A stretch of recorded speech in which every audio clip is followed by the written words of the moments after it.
Today we're talking about grief, despair and emotional torment. There are two great days in a person's life: the day they were born and the day they discover why. Success in life, be it emotional, philosophical, personal or public, does not come from what they do occasionally, but from what they do consistently. When you are faced with difficult times in your life, acknowledge to yourself and realise that challenges are not sent to destroy. They come to promote, increase, and to strengthen you. Through our Zen practice and understanding of the Buddha's teachings, we look to train ourselves to let go of all the phenomena, be them physical, emotional, personal, social, or all the things that we may fear to lose. We need to realise that when something in our lives falls away, it leaves space for something new to arrive. You can suffer grief and emotional turmoil that can come from 1,000 different directions. So today my talk is in relation to all forms of grief.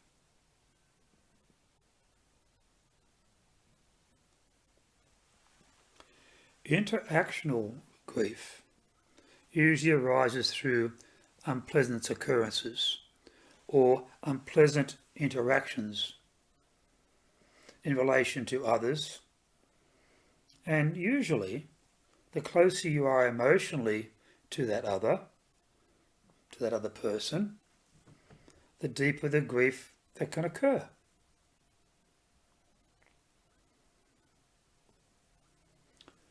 From a Buddhist perspective, you need to consider that instead of trying to correct someone's mistakes, try to connect with their innate goodness, because the practice of loving kindness can bring relief,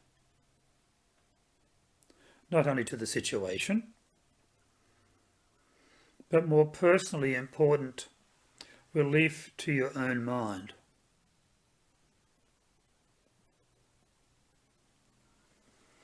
If this practice does not diffuse the situation, then acknowledge to yourself that in this honesty of your attempt, you do not see it as a failure and sit in grief and sorrow.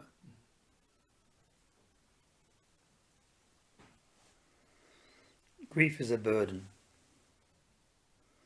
An Australian colloquialism would be that grief is a surely, a burden that you constantly carry with you.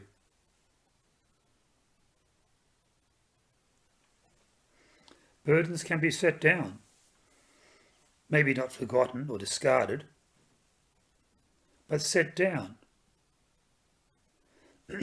as they become heavy on the heart and heavy on the mind.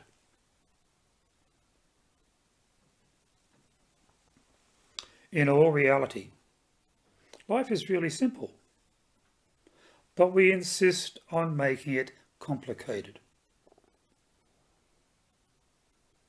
Only you can change your life.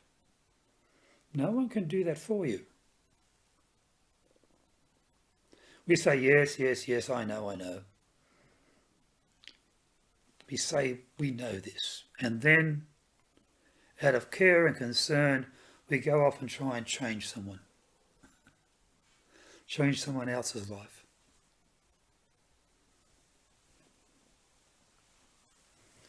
We need to look at life not only as a problem to be solved, but rather as a reality to be experienced, be it your life or someone else's life.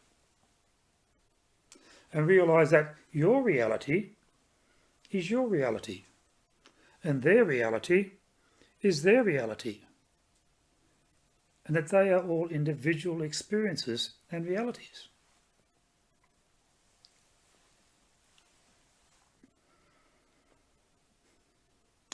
There is nothing in this life that can bother you as much as your own mind.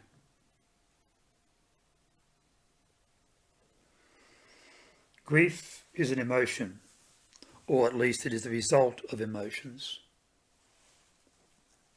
The problem with negative emotions, in many cases, is once they start to flow, they are difficult to stop before they reach their final destination of possibly grief, despair, emotional torment, or maybe even depression. So, emotions are a bit like a river. When it rains up in the mountains of your mind and the river starts to flow with a lot more energy, as does our emotions agitate after a perceived grievance against us, trying to stop the river doesn't work. Jumping into the river, trying to control it, does not work. You only get swept away to the end result of grief. That is, if you don't already drown in your emotions along the way. So, the only safe option is to stand back, simply observe the river. Become the observer. Stand back like the third person, observing the situation, instead of becoming a victim of the situation.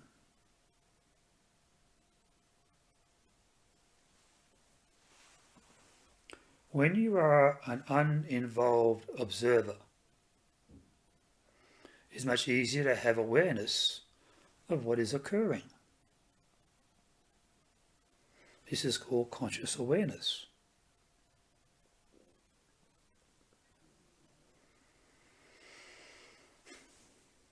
Emotions, like everything else, are created by thoughts.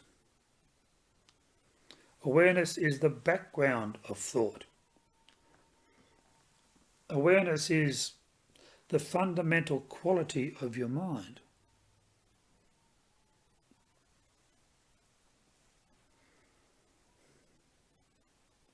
Upset, anger, jealousy, envy, hate, despair. These are all servants of our ego. When somebody puts a dent in our ego, we react with anger or ill will. The end result being that our river of despair ends up as an ocean of grief.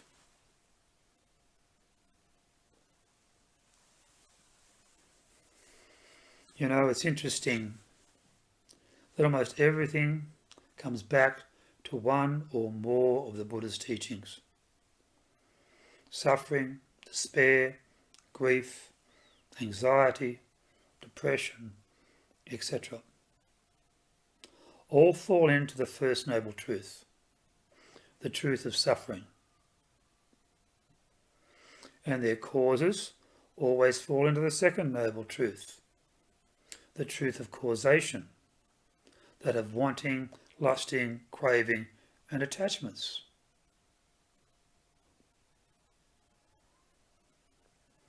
The attachment of wanting others to see the world the way you do, or through your eyes, or at least for them to be aware of the way you see things. And the attachment that others will always think well of you and your perceptions of life.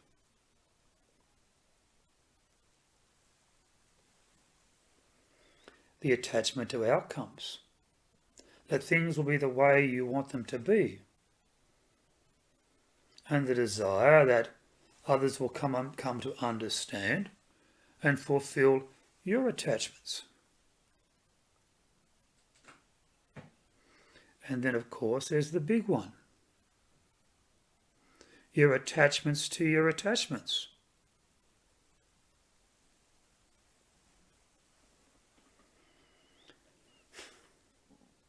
If you are truly honest with yourself, you will see this can only end in pain, sorrow, grief, and despair. This form of grief is more about despair and emotional torment, as when dealing with a wayward teenager or a difficult parent, for example. But in this torment, there is usually also anger, frustration. And that can lead a person into depths of darkness within their pain and their hurt. There's also a sense of loss of love from the other person, a lack of respect, a lack of understanding, an understanding that I love you, I want the best for you.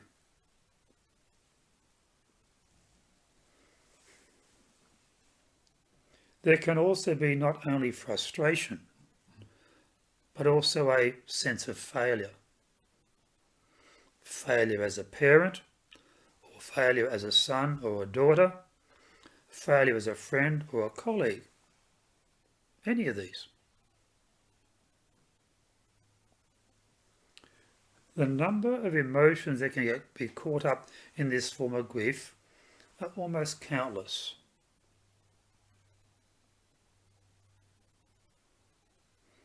So what do we do? A practice I would recommend to someone in this sort of depth of grief and anger is the practice of Tonglen. Tonglen is a form of meditation especially designed for emotional pain and sorrow.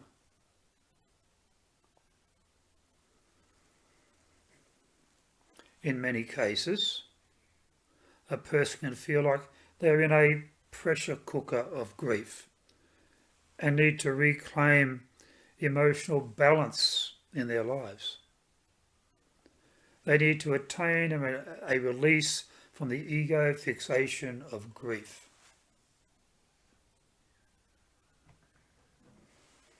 To me, the best teacher of the Tonglen practice is a Tibetan nun by the name of Pema Chodron, and she has a Tonglen meditation practice video on YouTube.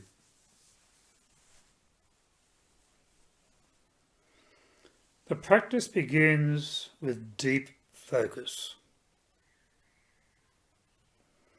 and then leads to some very specific mind and breath techniques.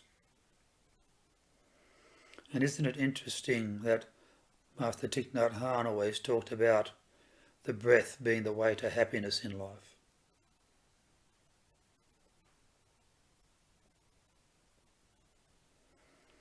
It has been some years since I myself have taught Tonglen, but I will get around to putting a video together on it.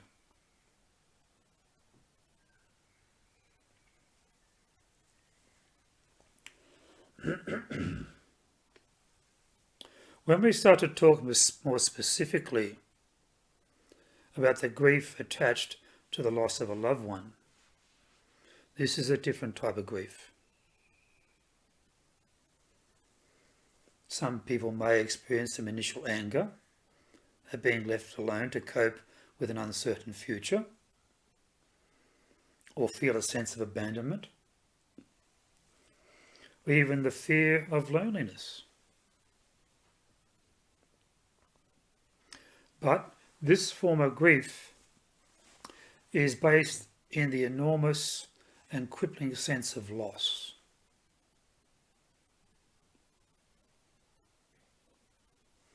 In the previous type of grief, despair and emotional torment, even in the depths of the situation, there is a possibility of reconciliation, a hope of a favourable outcome somewhere in the future. But in the case of the passing of a dearly loved one, we know that's just not going to happen. They have passed. Their physical presence is no longer possible.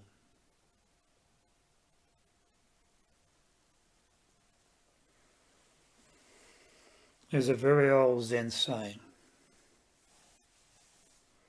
a cloud never dies. Visualize a cloud in the sky above you. As you watch, it begins to rain. And this beautiful cloud begins to turn to rain that falls to the earth, and slowly the cloud becomes less and less. And it appears to have completely left your sight. But a cloud never dies. In the understanding of the Buddha's teachings, the teachings on impermanence, we are aware that things change and that all things must pass.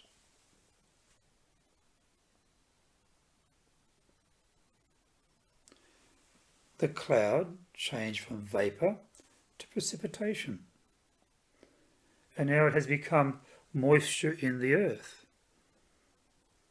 helping to bring flowers into bloom, giving us beauty to behold, helping trees to grow, so to give us shade on a hot day. It has given us water to sustain us from thirst. And now the cloud is in the beauty of our lives. It's in our comfort of life, and it's within our life itself.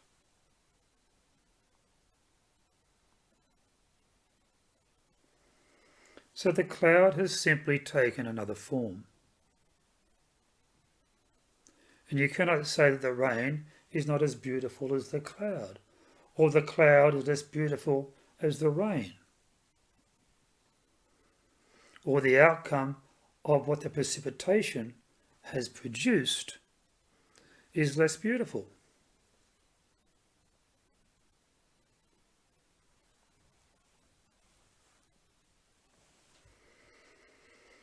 When we look into a flower, we can see the universe.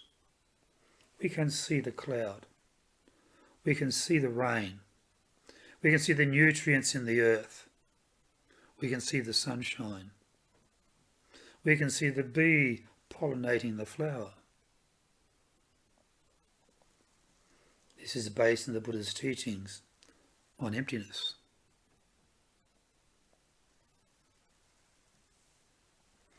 But we are all like the clouds, and our rain is our thoughts, our feelings, and our actions. The outcome of those thoughts, feelings, and actions is the garden of our lives.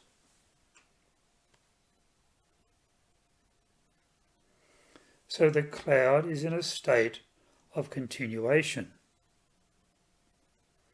even though we can no longer actually see the cloud in the sky. We can see all the beauty of the outcome of the cloud and what the cloud has given us over the years of our lives.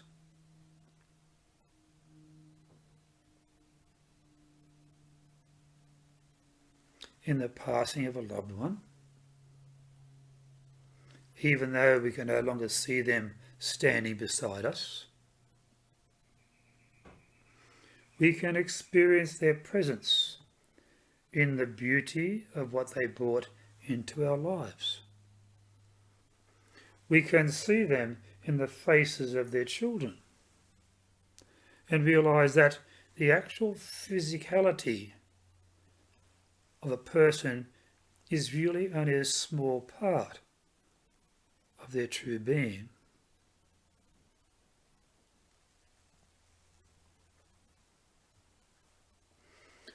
And when you realise that this rain, or that is the rain that is in your cup of tea, the cloud is in your cup, the cloud is in your tea, the cloud is still there. Your loved one is still in your thoughts and in your heart and in your life that surrounds you every day.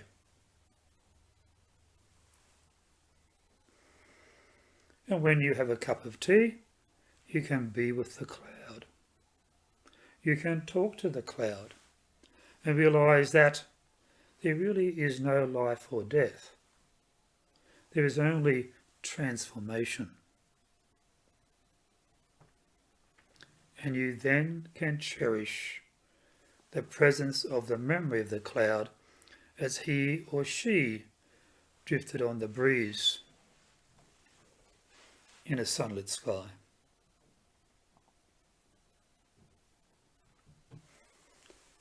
Thank you for listening today.